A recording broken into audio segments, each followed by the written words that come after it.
4년 5개월간 시스티나 예배당이란 곳의 천정에 매달립니다.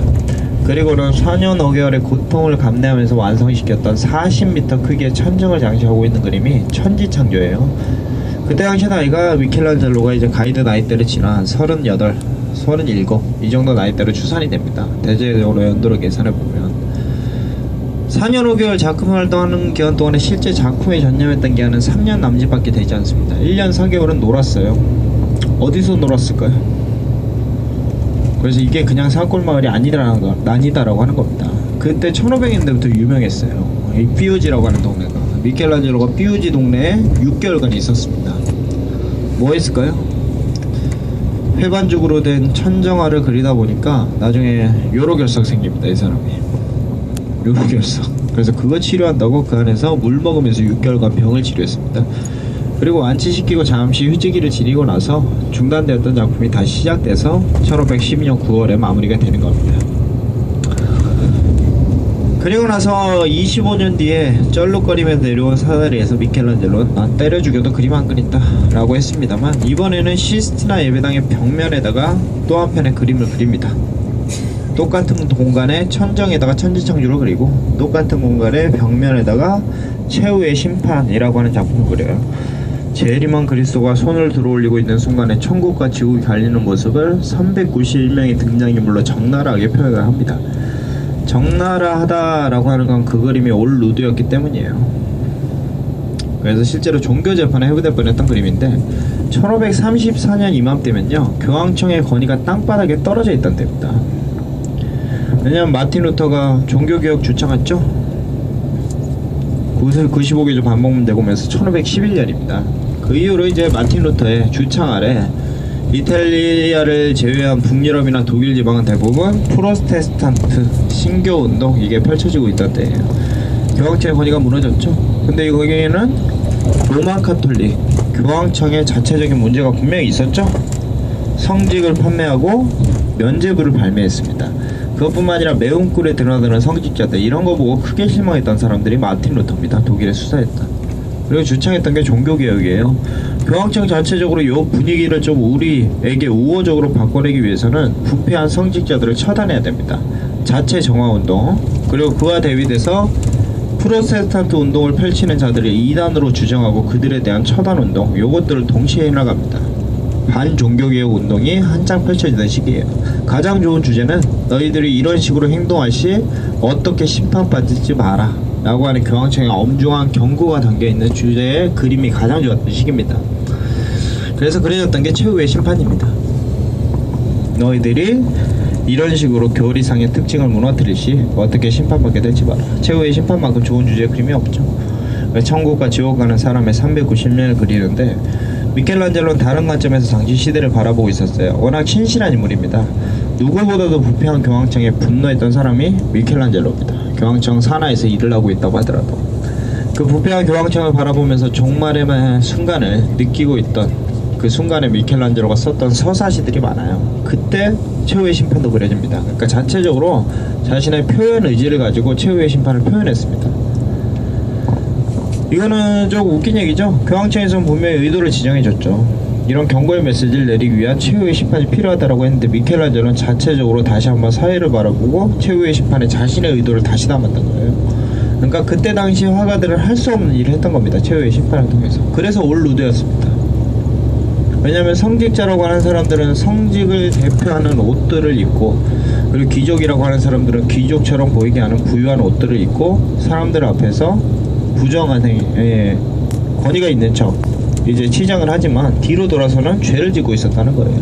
뒤로 돌아서 짓는 죄를 제일 잘 보여주려면 그들의 권위를 앞세우는 옷들을 벗겨내야죠. 그래서 391명의 등장인물이 죄다 누드로 그려집니다.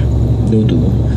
이 누드로 그려진 인물상들 때문에 목욕탕이나 고급 주점이나 어울리는 그림이다 라고 하는 비난을 받으며 실제로 종교재판에 회부될 뻔하기도 했습니다. 세 차례 미켈란젤로한테 수정을 요구합니다. 근데 두 번째 미켈란젤로가 수정을 요구받았을 때 거절하면서 한마디 합니다. 교황 성악께 가서 전하십시오. 교황 성악께서 이 더러워진 세상을 바로잡으시면 이 정도 그림 정도야 저절로 바로잡히실 것입니다 라고 말하며 수정을 거부해요. 결국에 제자였던 볼테라라고 하는 제자가 2년간 수정을 해서 20개 정도의 가리개를 채워놓습니다. 거시기에다 여기 수줍게 웃으시는 분이 몇 분 계세요. 그래서 이 화가가 얻었던 별명이 가리개 귀신, 기저귀 화가. 그래서 2년 뒤에는 이 화가는 자살을 해버립니다. 별명을 이기지 못하고. 이런 에피소드와 함께 했던 작품 최후의 심판입니다. 근데 무엇보다도 이 최후의 심판과 더불어 보시는 천지창조도 그 그리는 과정이나 의미를 좀 알고 보시는 게 좋죠. 최후의 심판과 천지창조 둘 다 좀 알고 보시는 게 좋죠. 그래서 간단히 얘기해 드리는 부분인데, 이 천정이나 벽화를 그리는 기법을 뭐라 불렀냐면 프레스코라 불렀어요. 가이드가 영문가입니다. 그래서 F 발음에 굉장히 유의해 주셔야 돼요. 다 같이 한번 해볼까요? 프레스코, 아랫입술을 지그시 꾸물으셔야 됩니다. 신선하다 라고 하는 뜻인데, 촉촉히 젖어있는 회반죽을 벽면에 바릅니다. 그냥 회반죽이 아니라요, 석회와 물과 모래를 일정한 비율로 섞은 회반죽입니다. 그러면 화학작용이 일어나요. 이산화탄소와 수산화칼슘이 결합해 탄산칼슘 결정이 생겨난다. 그러니까 촉촉히 젖어있는 회반죽의 결정들이 전부 다 조미조미하게 생겨난 겁니다. 그 결정이 뭔가 스며들게 하기는 좋겠죠?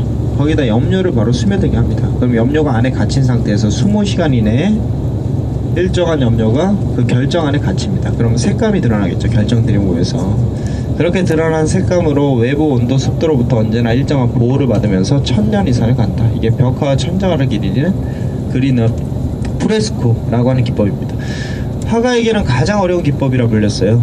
왜냐면 그만큼의 과정이 복잡하고요. 일단은 그 육체적인 노동을 필요로 하고, 그리고 또 하나는 뭐냐면 40m 천정을 죄다 그리겠다고 미켈란젤로가 여다 프레스코와 기법으로 천정면에 장식을 해놓고 회반죽을 발라놓고 그림 작업 시작했다. 근데 40m에 죄다 발라놓으면 어떻게 되냐면 20시간 이내에 어차피 앞쪽은 다 말라요. 다시 발라야 되잖아. 다음날 다시 다 떼내고 다시 그려야 됩니다. 특정 부분만 떼내기는 워낙에 그게 더 까다로운 일이니 다시 다 떼내고 다시 그려야 된다. 하루 딱 일할 수 있는 만큼의 양을 선택해서 요만큼 발라놔요. 스케치 안 중에서도 그만큼의 발체를 해서 요만큼 발라놓고 요만큼 반드시 완성시킵니다. 20시간 이내에. 그러니까 고도의 정신력, 집중력, 그리고 솜씨, 화가의 솜씨, 모든 게 동반돼야 되는 화가에게 가장 화가다운 기법이다 라고 불렸던 기법이 프레스코인데, 한 번도 제대로 프레스코 기법으로 천정화를 그린 적이 없습니다. 그럼 미켈란젤로가 붓을 잡고 올라가서 배워가면서 3년 남짓 만에 40m 천정을 메웠다 라고 하는 건 미켈란젤로의 천재성을 보여주는 첫 번째 덕목입니다. 첫 번째 덕목. 3년 남짓한 시간 만에 천정을 전부 다 메우게 된다. 그리고 두 번째로 보실 것 중에 하나가 이 시스티나 예배당의 천정면은 지금 버스의 천정면하고 똑같이 생겼다고 보시면 돼요. 물론 버스처럼 평평한 모양이 아니라 세로 방향으로 가로 방향으로 굴곡진 아치형의 모양입니다. 이 모양의 천정면 위쪽까지의 높이가 20m입니다. 그럼 20m 높이 올라가야 되겠죠?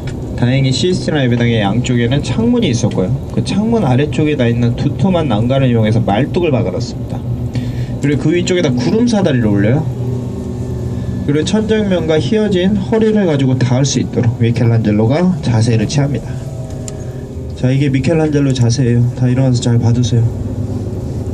이 자세로 4년 5개월의 노동을 하는데 하루에 16시간에서 20시간의 노동을 합니다.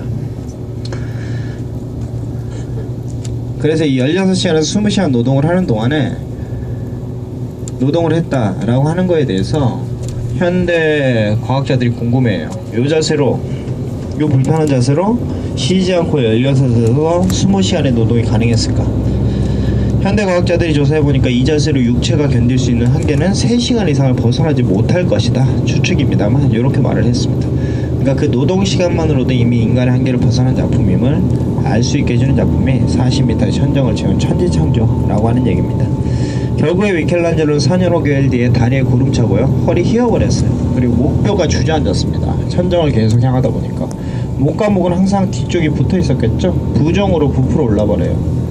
그리고 해반죽 분진 염료가 쉴 새 없이 떨어지니까 오른쪽 눈으로 해반죽을 너무 많이 받았습니다. 왜냐면 똑바로 두 눈 쳐다보고 작업 못해요. 계속 떨어지니까. 그러니까 흘려보면서 흘려보내주면서 작업했습니다. 그러니까 오른쪽 눈은 결국에 말년에 실명해버리는 건강 악화가 바꿨던 대작이 천지창조입니다.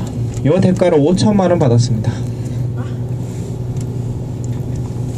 책에 써있는 화폐 단위를 전부 다 계산해봤어요. 아니, 내가 심심해서 5천만원 정도 받았습니다. 이거는 가이드만 하는 유일한 정보이니까 절대 다른 분들한테 발설하지 마시고요. 스페셜한 정보니까. 책에도 안 나와있는. 그때 베네치아 화폐로 이제 두카트라고 하는 화폐로 돈을 받았는데 약 5천만원 값어치가 돼요. 이 공신력 있는 베네치아 금화 두카트를 받아서 5천만원으로 돈을 환산을 해서 미켈란젤로는 그걸로 아버지 도박비 갚아주고 세 형제를 전부 다 취직시켜줬습니다.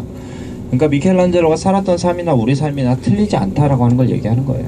근데 하기 싫은 일이고 좀 고된 일이지만 자신에 대한 삶의 열정이 있었기 때문인지 가족에 대한 애착이 있었기 때문인지 4년 5개월을 매달려 있었던 미켈란젤로를 생각하면서 보시면 훨씬 더 감흥 어린 작품이 천지창조입니다. 우리의 인생과 똑같은 인생을 살았던 남자입니다. 단지 재능이 조각가였을 뿐이다.